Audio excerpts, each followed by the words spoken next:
Sorry, boy. But his captain's got to teach his men what happens to those what crossing. Captain's got to teach stuff. Good morning from the Batcave. It is Friday, December 2nd, 2022, and I'm actually kind of finished with the New Covenant series I did. I'm just posted the last video of that, but I'm going to try to get back to being focused for a bit on eschatology, just because obviously since I've published on the subject, there's been a lot of stuff going on in the world. We see, the Russia-Ukraine war obviously hasn't stopped. We're seeing that expand to the Middle East, installing more anti-aircraft hardware in the Middle East. We see stuff with China and Taiwan. So we're seeing this break out into the bigger Gog-Magog war. It's just not full swing yet. But neither was World War II. You got to remember, Hitler took over like 3 countries, and Japan took over like 3 countries, or at least chunks of, he took over Korea and parts of China and some other stuff before World War II was even declared by anyone. So before war was declared on Germany, at least. What I'm gonna kind of get to an aside for right now, just because this keeps coming up. I'm going to do a video about why everybody gets Matthew 24 wrong. And Matthew 24, again, if you have my Revelation book, that's kind of my starting point, is like, you got to get Matthew 24 right, or all your eschatology is going to be twisted in some way. You have to understand it in its proper context. You have to understand the chronology of things that Jesus is saying, and then you have to understand where it's drawn from. But unfortunately, most people don't understand just the composition of the Gospels in general enough to understand that Matthew is not giving a single teaching of Jesus. It's actually taking a whole bunch of things that Jesus taught at different points in his ministry and pulling them all together into one big teaching, because that's the style of the Gospel of Matthew. So what I'm going to do is kind of walk you guys through the styles and backgrounds of Matthew, Mark, and Luke, so you can understand why Matthew 24 is so different, and then understand how Mark 13, Luke 17, and Luke 21 in particular need to be understood in order to understand Matthew 24. Matthew 24 is actually, even though it was written first, it's actually, you need to understand the other 3 to get it all in its proper context. So we're going to start with Mark really quick, because Mark was written afterwards, but it gives you the clearest exposition on the what and when of what's contained in Matthew 24. So if you understand the context of Mark being written, Mark is actually Peter's gospel. If you read in the book of Colossians, what you find is Paul is basically, it looks like he is between Caesarea and Rome. He's writing to Colossae. My guess is that these letters were given to his friends when Paul was able to get off the ship at Sidon and refresh himself, and he probably sent letters ahead of himself to Ephesus, Colossae, and then to Philemon, who was going to arrange lodging for him near those cities. He doesn't make his intended course because the winds keep blowing Paul off course, and he ends up, of course, shipwrecked at the end of that. But that's when those letters are written. And so in the letter to the Colossians, he tells them that Silas and Mark are going to be coming there. Okay? Now, fast forward to, this is going to be about 3-4 years later, and I'm probably not even that much, probably about 2.5 years later. Paul is in prison in Rome. And he sends for Timothy, and he tells Timothy to take Mark with him. Well, if you remember, Mark and Silas are in Colossae. Timothy is probably in Ephesus when Paul sends for him. And just so happens that Peter was with them. And Peter and Mark had been kind of touring the area of Turkey. And you'll see this kind of represented when Peter writes First Peter, and all the churches that he wrote to. They're all around Turkey. Because Peter had been touring Turkey with Mark as his translator, because Peter only spoke Aramaic, and basically he had been given it's a kind of a summary of Matthew's gospel, and if you read Mark carefully and compare it to Matthew carefully, you find out that there's a lot of stuff, not a lot of stuff. There's a few things in there that are not in Matthew. That's because those would have been things from Peter's own memory. And then there's a lot of things that are like a truncated version of Matthew. So they're like, it's what Matthew said, it's just shorter. And that's because we see that Peter was basically giving, the official report is an accommodated gospel, and I believe that came from Papias. Papias is a bishop of Smyrna. So just to have a frame of reference here, if you see Ephesus is right here, Smyrna is up here. These are both in the region of, it's just called Asia. That's what the province is called. And Peter is going to mention in 2 Peter going there, to Galatia, to Phrygia, that's all the churches he's writing back to. So he's literally writing back to all the churches that he had kind of toured on his way to joining Mark and Silas in Rome. And when he gets there, again, this is Papias years later. So Papias definitely would have met Peter. He would have met John, because John was stationed at Ephesus for years.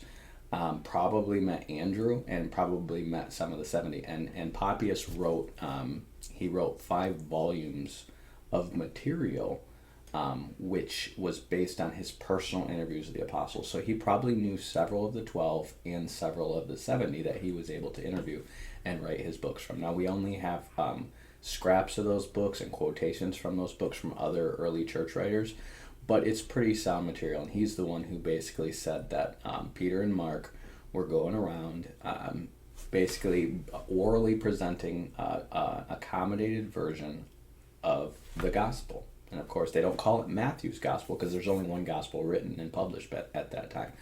So the idea of it being accommodated, there must be a standard that it was accommodated from, and that standard is Matthew.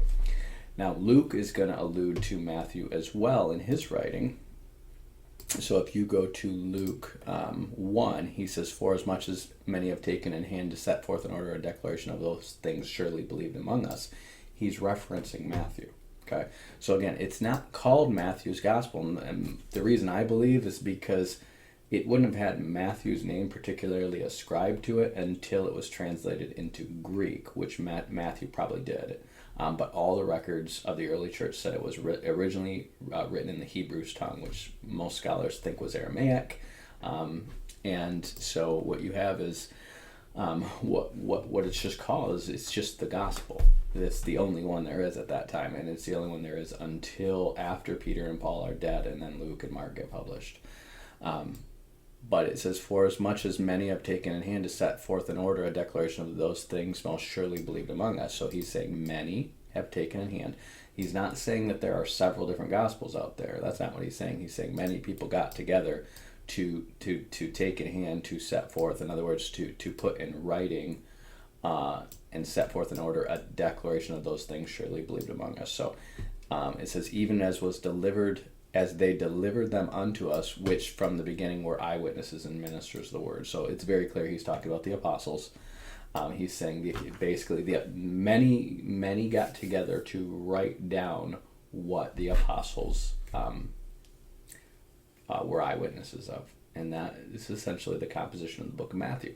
But Matthew is not in perfect chronological order, and that's why Luke is writing his gospel, because he says, "It seemed good to me also, having had a perfect understanding of all things from the very first, to write to thee in order, most excellent Theophilus, that thou may know the certainty of these things wherein thou hast been instructed." So whoever this Theophilus is, he's saying he was instructed of what was in Matthew, but now he's going to receive those things in order. So he had a perfect understanding of those things from the very first.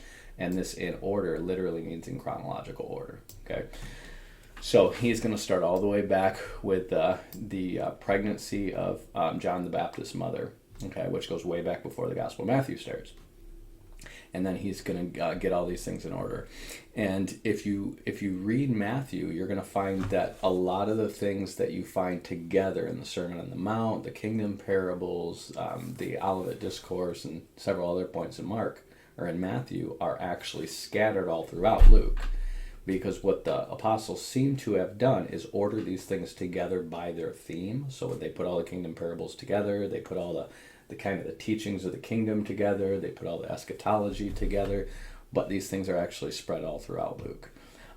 Mark, when we get to Mark 13 now, so understanding that as the context, when we're going to get to Mark 13, he is going to explain the specific context of the Olivet Discourse. He's not talking about the temple discourse, because there's going to be the temple discourse and then the Olivet Discourse. The temple discourse is going to be Luke 21. The Olivet Discourse is going to be later that night.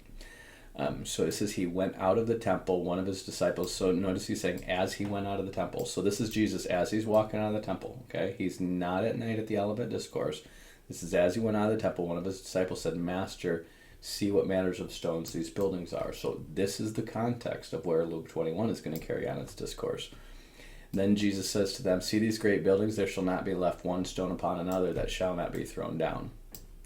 And as he sat upon the Mount of Olives, so Luke 21 is going to give you what he said before he went to the Mount of Olives. He says, Peter and James and John and Andrew asked him privately, "Tell us, when shall these things be, and what shall be the sign that these things should be fulfilled?" So that's what Peter and James, John, and Andrew asked him privately later that night. Okay. But if you go to Luke 21 on the same subject, he says, "And he looked up and saw men casting their gifts in the treasury." And then he says, and as some spoke of the temple, how it was adorned with godly gifts, he says, now notice he's saying not at night on the Olivet Discourse. He said, as some spoke of the temple. So that's when he said it. How it was adorned with godly stones and gifts. He said, "As for these things which you behold, the days will come when there shall not be left one stone upon another that shall not be thrown down." And they asked him, saying, "Master, when shall these things be?" Okay, so there's nothing indicating that these are two different discourses. And then he said this during the day, and then he says this later on at the Olivet, at night at Olivet. He says, "And what sign will it be when these things come to pass?" And then he gives his speech here. Now, he says all these things, and then it says, at the end he says, "Watch therefore and pray always that you be counted worthy to escape these things that come to pass and stand before the Son of Man." And then it says, "And in the daytime he was teaching in the temple." So he's teaching in the temple. "And at night he went out and abode in the mount that is called the Mount of Olives." So, and all the people came early in the morning to him in the temple to hear him. So it's telling you at the end of him coming out of the temple, he's saying he was teaching in the temple during the day, and that night he went to the Mount of Olives. So that leads us to believe that he said this right as they're coming out of the temple. Now, he could have been maybe walking out of the temple, and the Mount of Olives is not far away, but the temple complex to the Mount of Olives, it says it's about a Sabbath day's journey, which means it's within the allotted distance that you can travel on a Sabbath, but it's not right outside. And they're actually two different mountaintops, and this is pretty crowded and busy, so it would have taken them some time to get there. So you kind of see the context of Mark 13 and Luke 21 as two different discourses. Now we're going to get to Matthew 24 and realize that, again, it's a compilation. So if you go to Matthew 24 with any Bible that has cross-references in it, you're going to find the very things he says in Matthew 24 scattered all throughout Luke. They're not really scattered in Mark. In Mark, they're all in Mark 13, because Mark, again, is a summary of Matthew. Okay? But in Luke, you see this part's in Luke 21, this part's in Luke 19.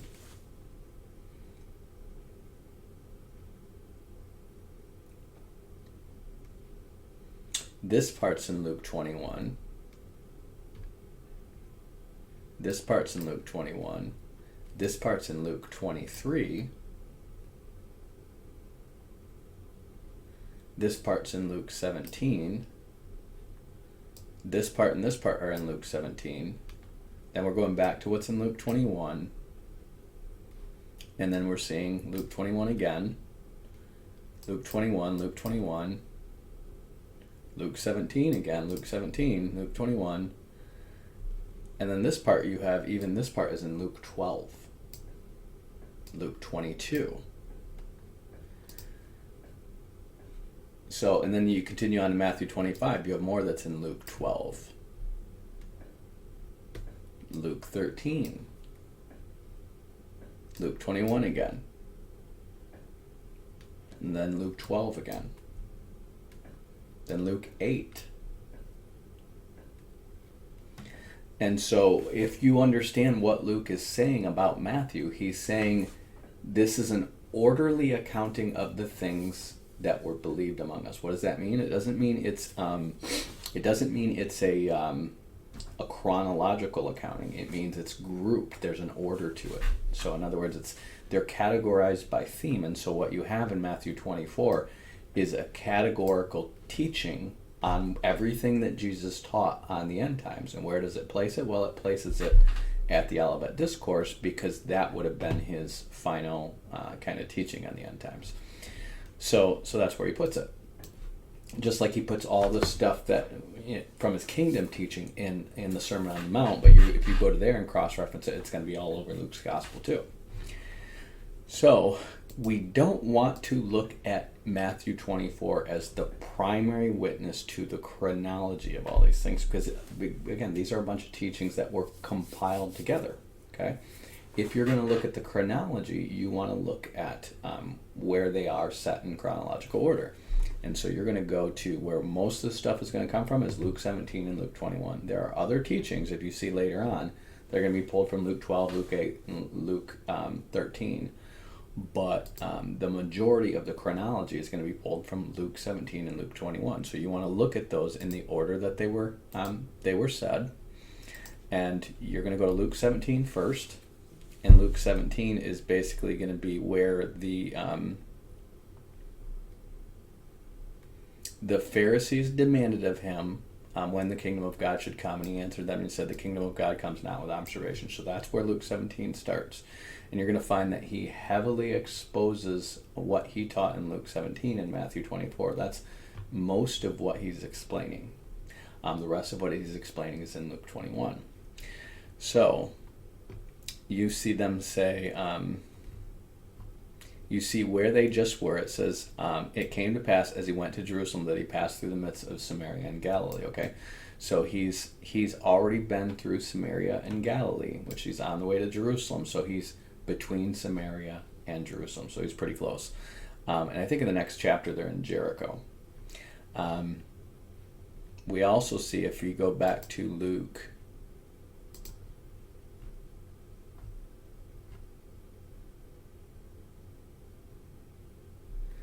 Luke 13, he says, go ye and tell that fox, behold, I cast out devils and do cures today and tomorrow, and on the third day shall I be perfected. Nevertheless, I must walk today and tomorrow and the following, for it cannot be that a prophet perish out of Jerusalem. Now, Jesus is saying two different things here. This first thing is a prophecy. This today and tomorrow doing cures and on the third day being perfected, he just denounced the church age. Most people don't understand that. There's 2 days where the church is going to go out casting out devils and doing cures. So they're basically going to be rescuing people from the kingdom of darkness. And on the third day, he will be perfected, because the entire body of Christ will be put in place. Okay, so that's not an obvious thing, but that's what he's saying there. The other thing is, he says, nevertheless, I must walk today and tomorrow and the day following. So there's 3 days he has to walk, for it cannot be that a prophet perish out of Jerusalem. So he uses this opportunity, because remember, the fox it is Herod, but the real fox is Satan. And so what he's saying to Satan, he's saying, after 3,000 years, you're going to go to hell. That's what he's saying to him. He's saying, today and tomorrow. I cast out devils today and tomorrow, and on the third day shall I be perfected. That's when the body of Christ comes to maturity and the millennial reign happens. And then he's going to cast out Satan for good into the lake of fire. And then he's saying, nevertheless, I must walk today and tomorrow and the day following, for it cannot be that a prophet perish out of Jerusalem. So he's telling you he's 3 days away from Jerusalem in Luke 13. So we know, if back in Luke 13 he's 3 days from Jerusalem, by the time we get to Luke 17, he's probably a day or two out of Jerusalem. Probably a day, honestly. He's probably like a day's journey away. And so at that time, he's going to say that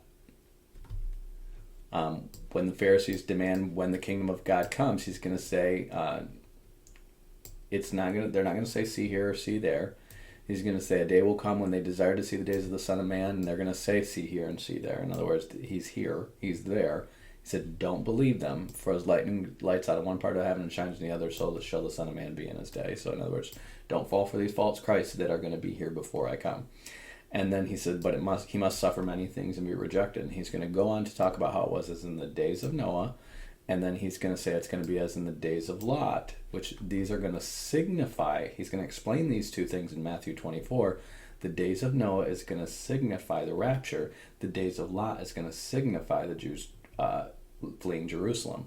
But it says, in each case, he says the same day that Lot went out of Sodom, and he's going to say the day that Noah entered in the ark. So he's going to say the same day, the day, and then he's going to say, in that day, he which is on the housetop and his stuff in his house, let him not come down and take it away. He in his field, let him not turn back. So he doesn't say this here, but this is what he tells them to do at the abomination of desolation. Here he's referencing the day that he appears. So what we can pull together from those two things is that he appears in the same day as the abomination of desolation, because the Jews are told to flee Jerusalem and not look back.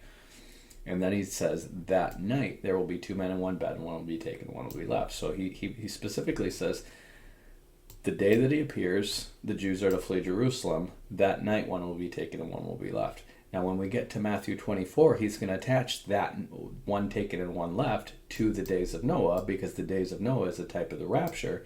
The days of Lot is a type of the Jews fleeing Jerusalem. But Jesus never taught publicly, especially in front of the Pharisees, without a parable. The reason is because the Pharisees accused him of having a devil. And so you read this in Mark and in Matthew. He says Jesus spoke many parables, and without a parable he did not speak publicly, but then he would go explain privately to his disciples the meaning. So we have an example of this here. Jesus is teaching about the timing and the circumstances of his second coming, but he's doing it only in parable. So when they say, when one is taken, one is left, he says, where, Lord? In other words, where are they taken to? And he says, wherever the body is, there the eagles will be gathered together. He's going to explain that in Matthew 24. So he gives three parables. He gives Noah as an allegory, he gives Lot as an allegory, and then he gives this thing about the eagles being gathered as an allegory. And he's going to explain them all. Now, it just so happens that that's in Job 39, the eagle being taken up to clefts of the rock. I have a whole video on that. Then we're progressing in order. So remember, he's a day or two out of Jerusalem. He's probably, I'm going to guess he's like a day. And then it says, then he spoke a parable that they should pray and not faint. And then it says at the end of his going, so again, this is between Samaria and Jerusalem, he says he takes up the 12 and he says, behold, we go up to Jerusalem, and all things written by the prophets concerning the Son of Man will be accomplished.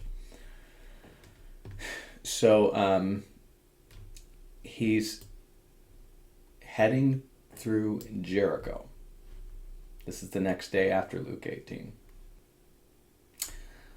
Jericho, Jerusalem is 51 minutes by car. It's 44 kilometers. So you're talking about, that's less than 24 miles. So that's a day's journey. He's a day's journey from Jerusalem here. Okay. Now we know they're going to, somewhere along the way they're going to sit with Lazarus and them. So he's probably a day or two out. And then it says he passed through Jericho and he sees Zacchaeus. So that's Luke 19.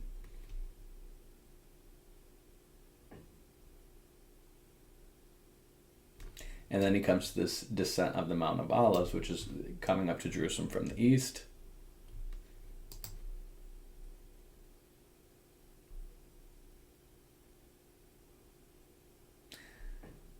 And then he enters into Jerusalem, and he starts teaching in the temple again, which is his normal course on the holidays. So they go through all his testing and trying him as he's teaching in the temple. And it's that night, and this is probably the first day he's in Jerusalem, because Jesus is in Jerusalem, I think 2 days before the Passover, it says, in Matthew's Gospel. So you have Jesus coming out on the first day of his trip in Jerusalem, and that night he's going to stay on the Mount of Olives. So remember, goes up in the temple, gets challenged by the Pharisees and Sadducees. They finally shut up after they're done challenging him, and Jesus continues teaching in the temple. Then that night, he's going to leave, and as he's leaving, they're going to say,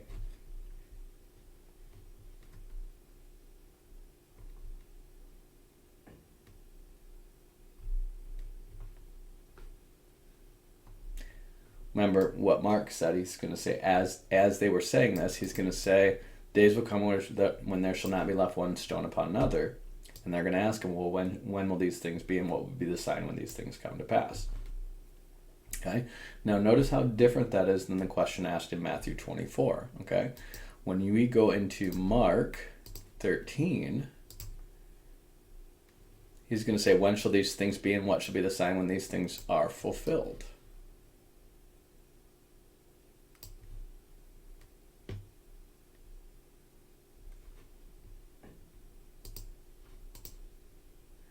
When you go to Matthew 24,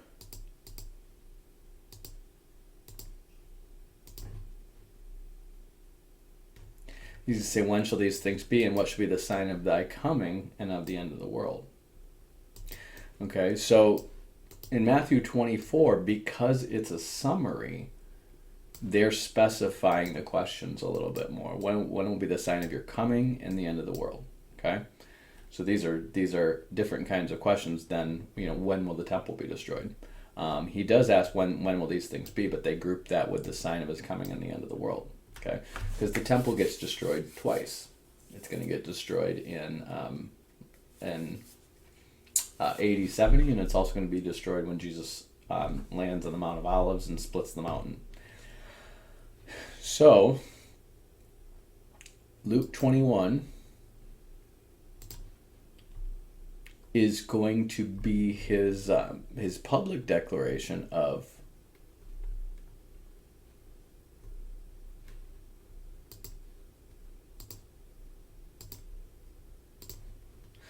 So Luke 21 is going to be his public declaration of when is the temple destroyed, and he is going to give a public answer in a parabolic form.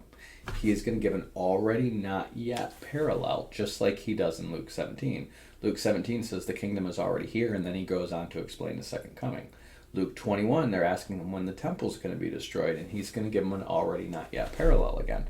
So he's going to say, many will come in my name, saying, I am Christ, and the time draws near, go not after them.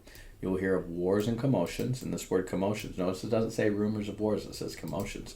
This word commotions means uprisings, civil uprisings. Be not terrified, for these things must come to pass. And then he says, nation shall rise against nation, and kingdom against kingdom, and great earthquakes shall be in diverse places, and famines and pestilences, and fearful sights and great signs there shall be from heaven. But before these, they shall lay hands on you and persecute you, and delivering you up from the synagogues and into prisons, being brought by kings and rulers for my name's sake. So notice he says, but before these, okay? Why? Because he just summarized everything that he put into Matthew 24, but notice he's saying before the great signs from heaven. And those great signs, if you know what he's referring to Joel 2. And Joel 2 specifically has blood, fire, and pillars of smoke listed among those signs, which are in the 7 trumpets, not in any of the seals. Okay, so you have the sun turning to darkness and the moon turning to blood, and then the 7th seal is open, and then you're going to have the waters turning to blood, fire falling from the heavens, and the sun and the moon darkened by a third. Okay, so those are signs in the heavens. So notice it's generic. It's not blood turning darkness, moon turning blood. It's generic great signs in heaven. Okay, but before all these things, so before all these great signs in the heaven are completed, they're going to lay hands on you and persecute you and deliver you up to the synagogues, and you'll be brought before kings and rulers for my name's sake. Now notice he says they're going to deliver you up to synagogues. That is literal. There's going to come a time when Christians are delivered up to synagogues and into prison, being brought before kings and rulers for my name's sake. There is going to be a time where the Jewish people have a special status in the world, just like they did in ancient Rome. Now, ancient Rome was a one-world government, but the Jews had a special status. They were the only nation who didn't have to accommodate any worship to Caesar or anything like that. And they had a special status because their nation was kind of the furthest east holdout against the Parthian Empire. And so they needed to have stability in that nation for the Parthians not to try to encroach on it. And so the Jews were very much appeased by the Romans, and they're considered a special people with special privileges. That's what it's going to be like in the last days.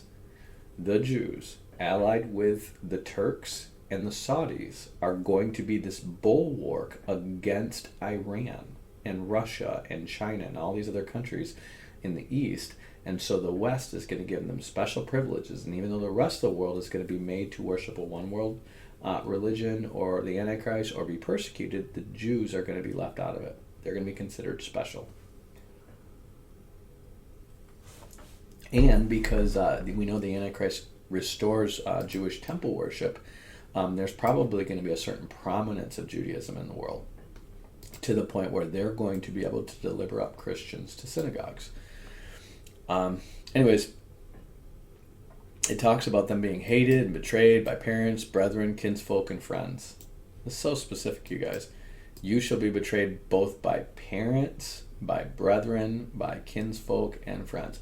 If you are truly born again, there are a lot of Christians with a family first mindset that say, they're really following Christianity because it's their family's religion. They care really more about what happens at Thanksgiving than what happens in the last day.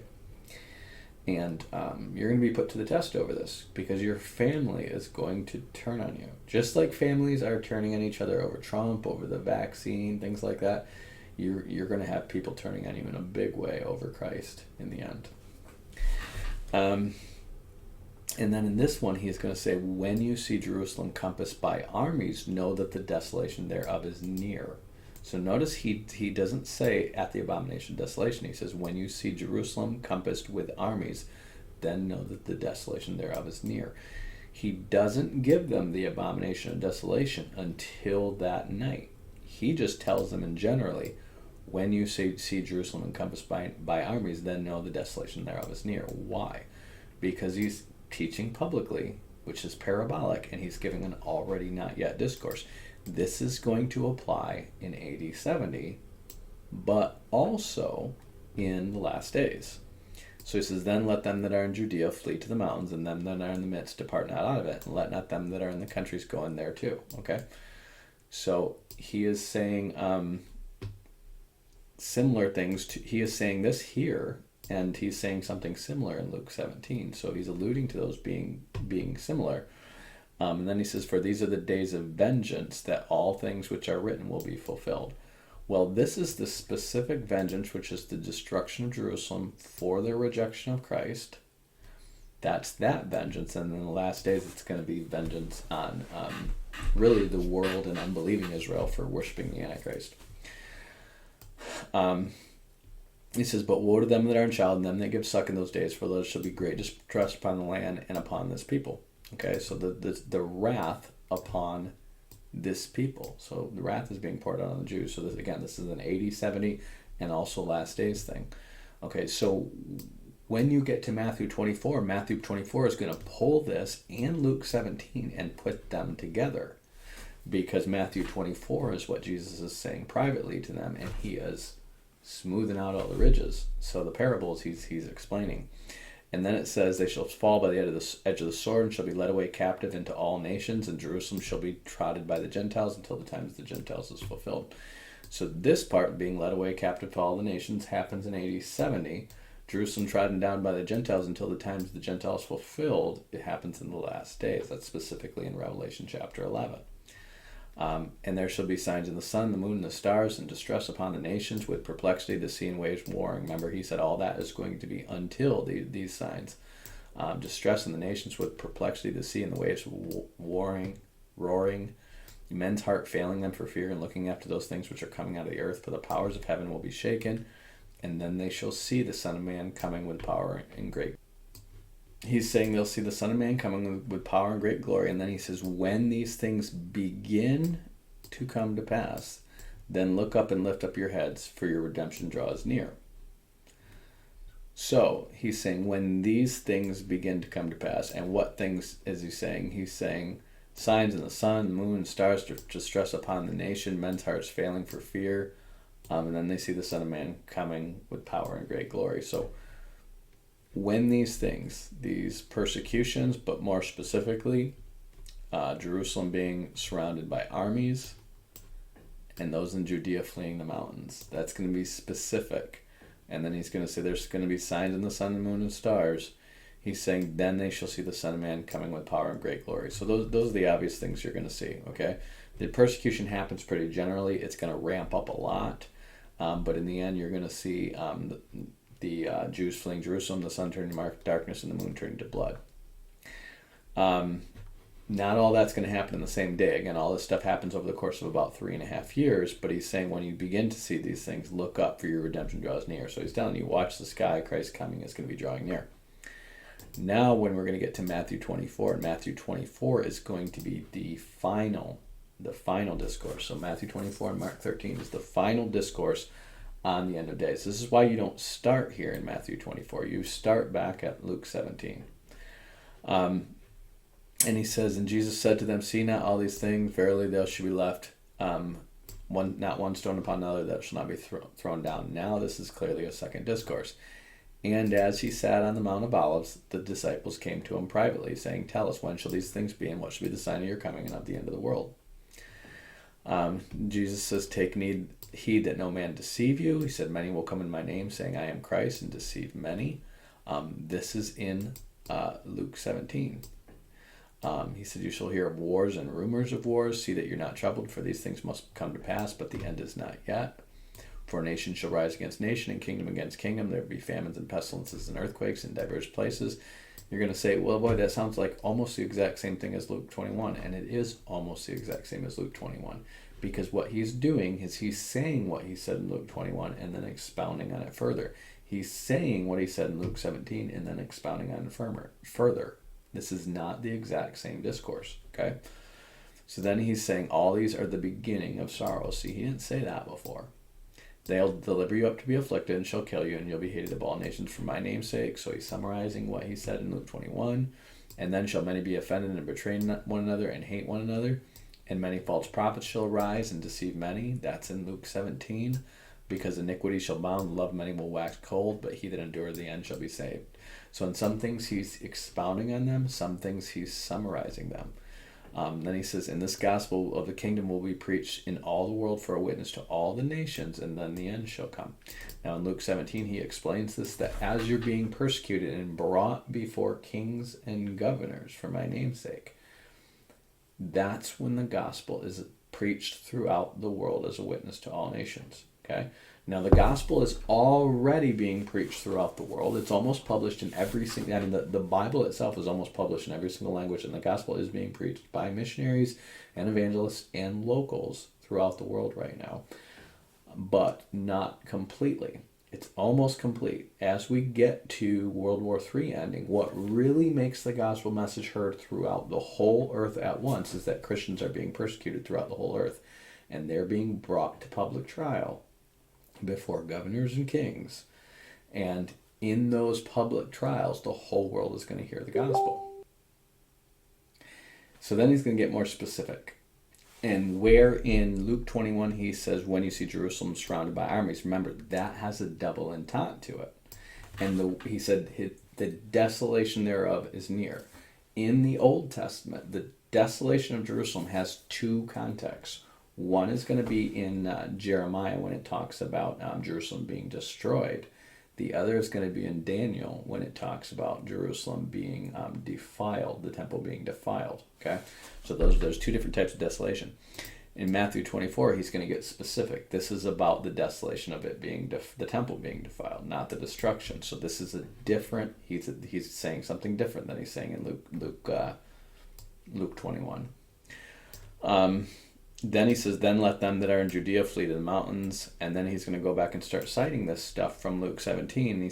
And then he says, for then there shall be great tribulation, such as not from the beginning of the world to this time, no, nor ever shall be. So this corresponds with what he's saying in Luke 21, which is that at that time there's going to be great distress and great wrath upon this people.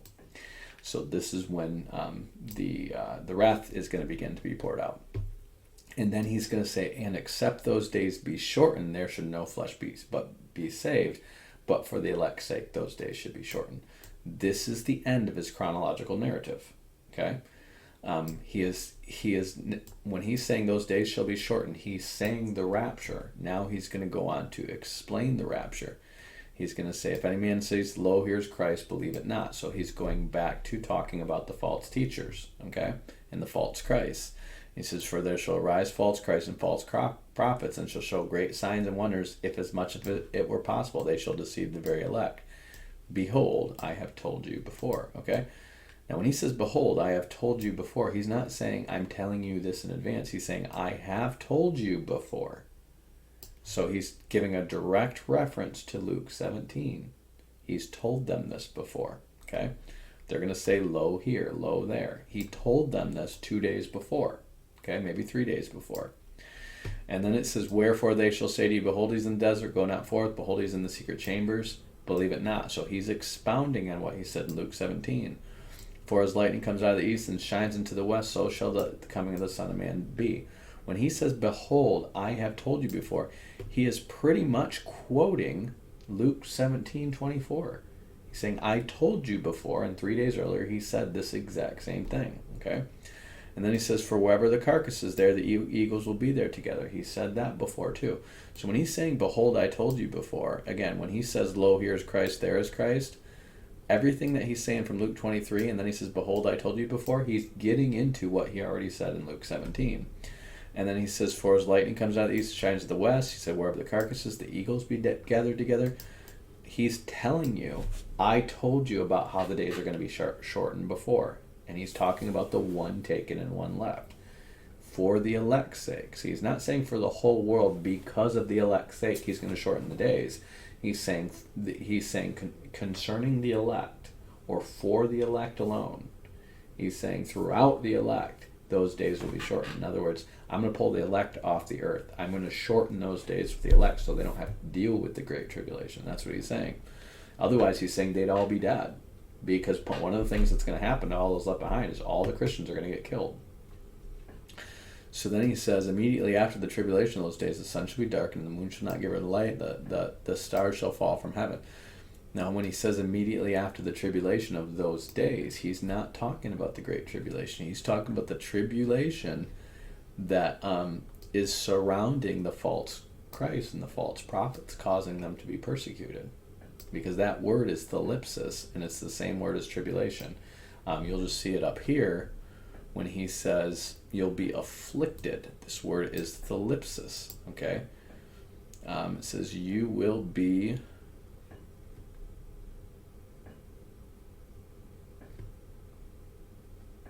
He said notice it doesn't say to be afflicted. It says they will deliver you up unto or for tribulation. That should be how this is translated. They deliver you up unto or for tribulation. It can be affliction, burdened, pressure, afflicted or affliction, anguish, burden, persecution, tribulation, trouble. Okay? So it's the same exact word that they use for tribulation. I don't know why they translate it this way. It is a plausible translation because, again, when he's talking about persecution, that is affliction. But it should say they will deliver you up unto tribulation. Well, if you read 1 Thessalonians or 2 Thessalonians, this is how it's God's intent to repay tribulation to those that trouble you. So what's happening is there's going to be a tribulation on the church until Christ comes, and then there's going to be a tribulation on the world once he's raptured the church. That's what he's saying here, and then he's going to go through the rest of Matthew 24, and he's going to go back to the day or the hour knoweth no man nor the angels of heaven, and he's going to say, as the days of Noah were, so shall the Son of As the days of Noah were, so shall also the coming of the Son of Man be. So you want to think about, as the days of Noah, he's saying they are marrying and getting married until Noah entered the ark and the flood came and took them all away. He's saying then, he said, so shall the coming of the Son of Man be. Then two shall be in the field, one shall be taken, one will be left. Two women shall be grinding at the mill, one shall be taken, one shall be left. So what is he saying? The day that the Son of Man comes, this is exactly what Luke 17 says, one will be taken, one will be left that night. Okay? So he's saying on the same day that the Son of Man appears. Well, when does the Son of Man appear according to Luke 17? When the Jews are fleeing from Jerusalem. When do the Jews flee Jerusalem? According to Matthew 24, at the abomination of desolation. What does that mean? It means the night of the abomination of desolation, that's when this is going to happen. And there are going to be people that are going to conflate all kinds of arguments about the day and the hour. Well, then you would know the day or the hour. Yes. You would know approximately the day or the hour once you're in Daniel's 70th week. Yes. That's okay. That doesn't mean when Jesus says 2,000 years ago, no man knows the day or the hour, that no man can ever know it, even as it gets close. No, we're gonna know as it's getting close if we're paying attention to what the scriptures say. Okay? Now, the world is not going to be paying attention.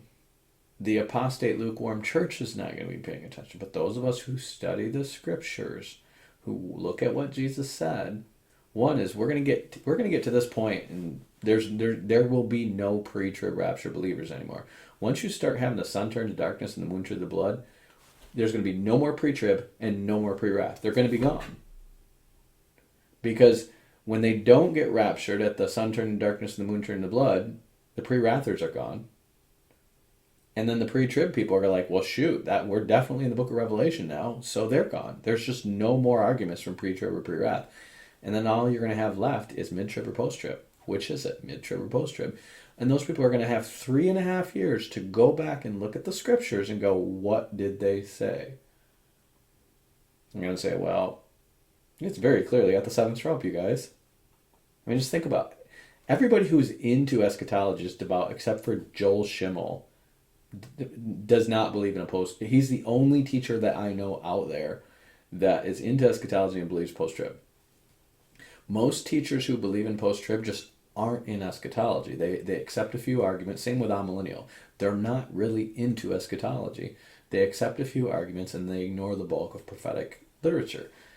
Pre-trib and pre-wrath people try to make sense of the bulk of prophetic literature, but they get it wrong. But once the sun turns to darkness and the moon turns to blood, all of those people are going to be like, well, we're still here. I guess our theories were wrong. And they're going to have 3.5 years to find my videos on YouTube, if it's still running, and get their stuff straight.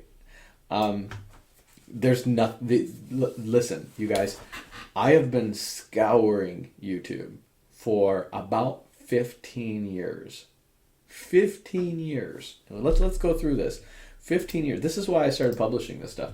And I know I'm not popular. I don't have the best radio voice, radio face, whatever. But like, there's nothing out there on the mid-trib position. Nothing. I mean, I've gone to conferences and you ask people like, well, what about the mid-trib position? And they literally are just like, nobody believes in the mid-trib position. That's all they say. They don't weigh its merits. They don't argue against it. They just say nobody believes it, so we're not going to waste our time with it.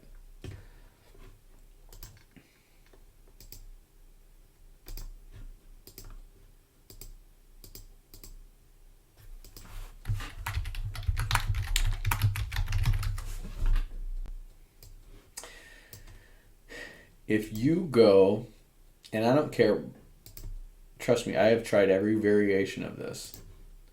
Mid-trib rapture, seventh trumpet rapture, rapture at the abomination of desolation. I've tried every single one. You go through these. If anybody is talking about mid-trib, they're doing a very brief presentation. And it's usually because they're going pre-trib, mid-trib, post-trib. What is it? And they're giving a very brief mid-trib presentation. And then they're dismissing it. They're not really getting into the arguments. They're not really taking it seriously. Look at what's the best way to point someone from mid-trib belief to pre-trib. And they're all trying to point them from mid-trib or if they believe in it. They'll literally all say this. They're like, okay, now there's the mid-trib position. Not many people believe in this. Pre-trib, post-trib. A lot of them will just skip it. Is the rapture pre or mid-tribulation? And I mean, I have listened to these again and again and again. The only ones I've ever found that legitimately believe in mid-trib is this woman right here. I don't know who this is. Eyes to Jesus.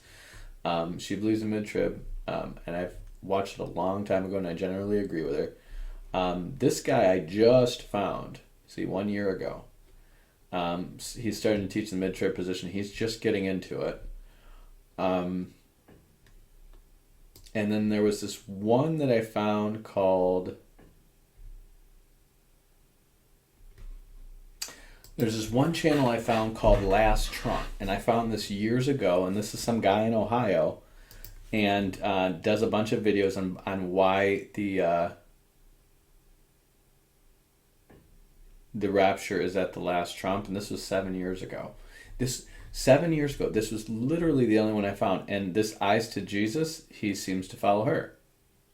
So I mean, you see what a small world of people it is out, and these are not mainstream teachers. This is some. These are, low visibility teachers out here that believe in the mid-trib position. They're nowhere. And so the reason I started getting into this and started teaching on it and writing on it is going, wow, when you work this out and you understand Matthew 24 in its proper context, and you use Luke 17, Luke 21 to dictate that context, you realize he is very clearly saying that the rapture happens at the middle of the tribulation on the same night as the abomination of desolation. It's very clearly at the seventh trump, which is the last trump. And you're sitting here going, now, look up seventh trump or last trump, and what you're going to find is a whole bunch of videos. I mean, a whole bunch of videos.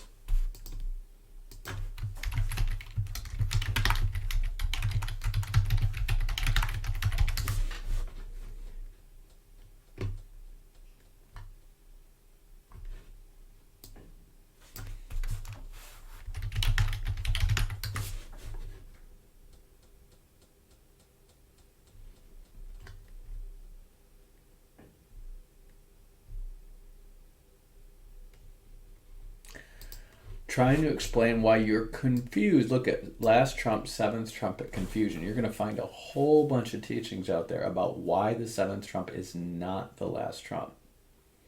Why do you have to put out all these teachings on it? Because that's what it seems like.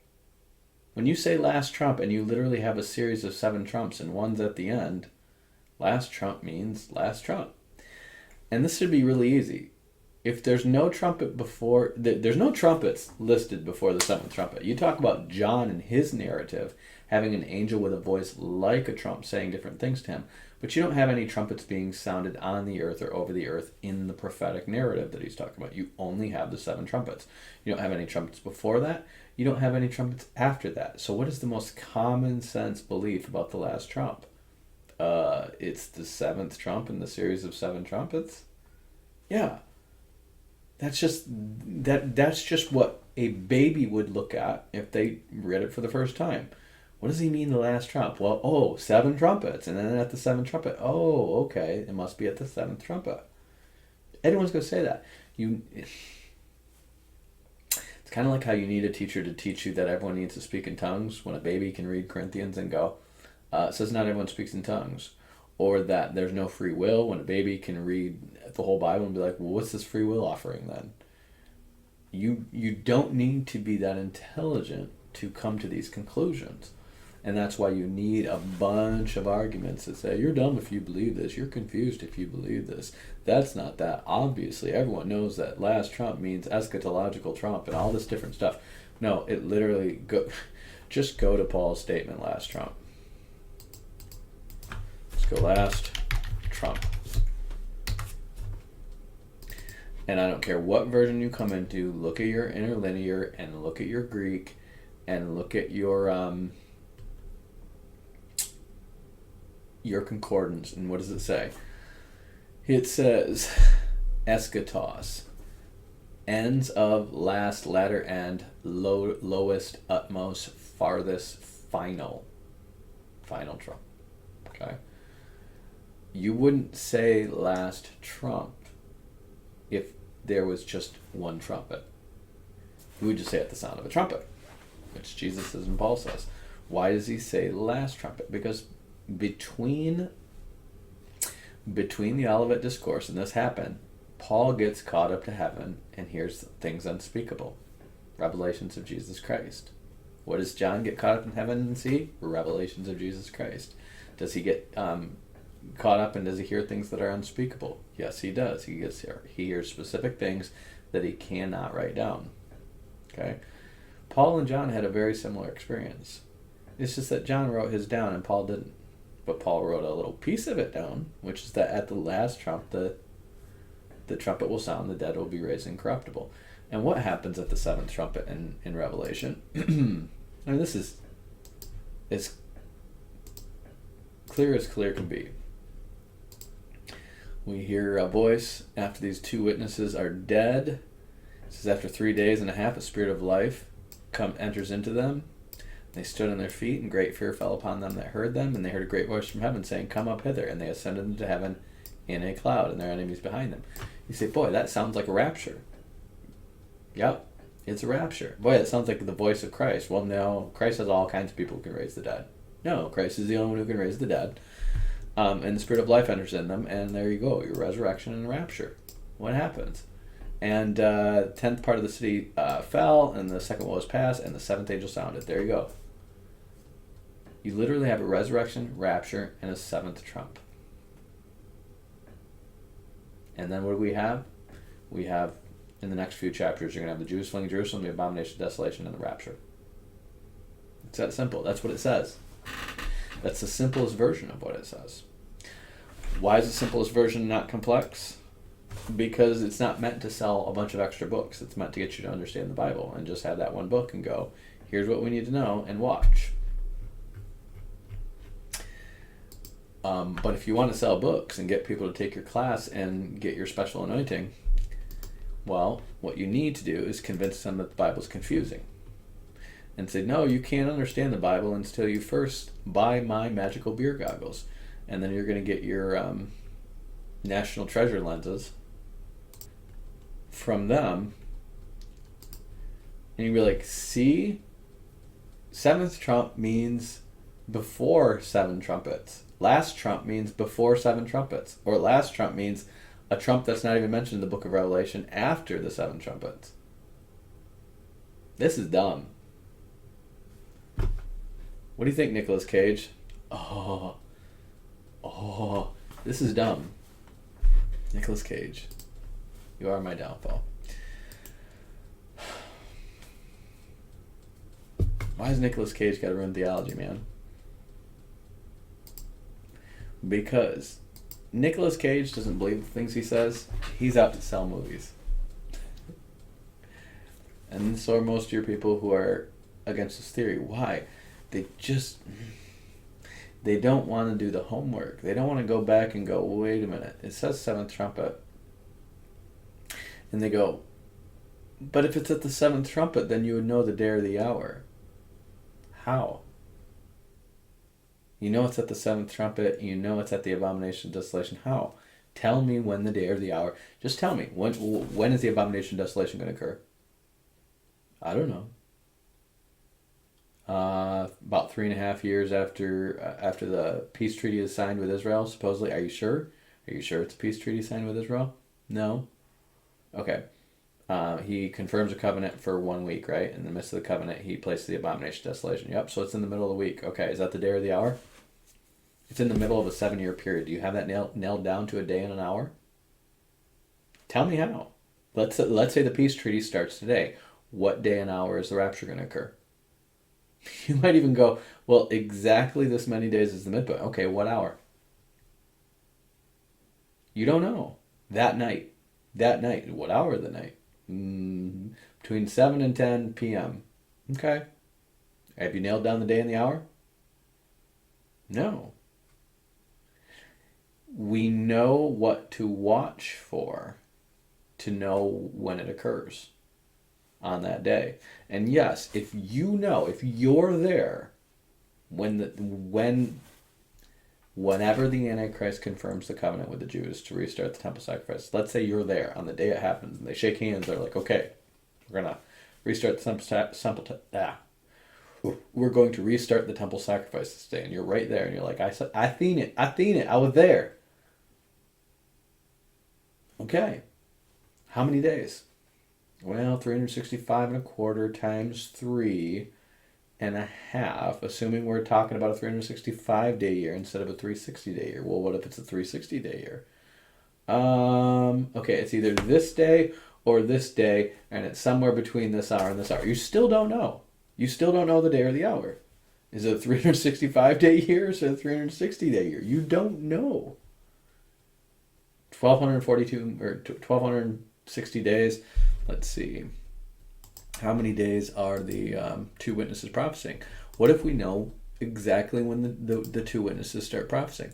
Okay, let's say you're there the day that the two witnesses show up. Let's say the day that the two witnesses show up, you're there, you see it, you know, you identify them as the two witnesses, and you're right there and you know what day it is, okay? So let's see. Well, they're going to prophesy 1,203 score days, then they're going to lie dead for 3 days. So 1,263 days. 1,263 days.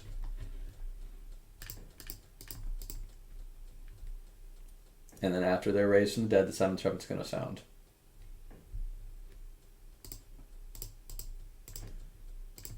So, 3.46 years. 3.46 years. Are you going to know the day? Maybe. Maybe you're going to be that specific that you're going to know the day. If you were there the day the two witnesses show up and start their preaching, you're right there in Jerusalem, because they're not going to be on the news like overnight. They're going to have to do something to get on the news. They're not going to be people there's like, there's these two guys preaching on the Temple Mount. I wonder if they're the two witnesses. There's always people preaching on the Temple Mount. There's always people going crazy and thinking they're the two witnesses or the Antichrist or Christ in Jerusalem. It's called Jerusalem syndrome. There's going to be all kinds of false Christs and false prophets running around the earth in that day. So when these two guys show up, it's probably not going to be headline news until they burn some people alive.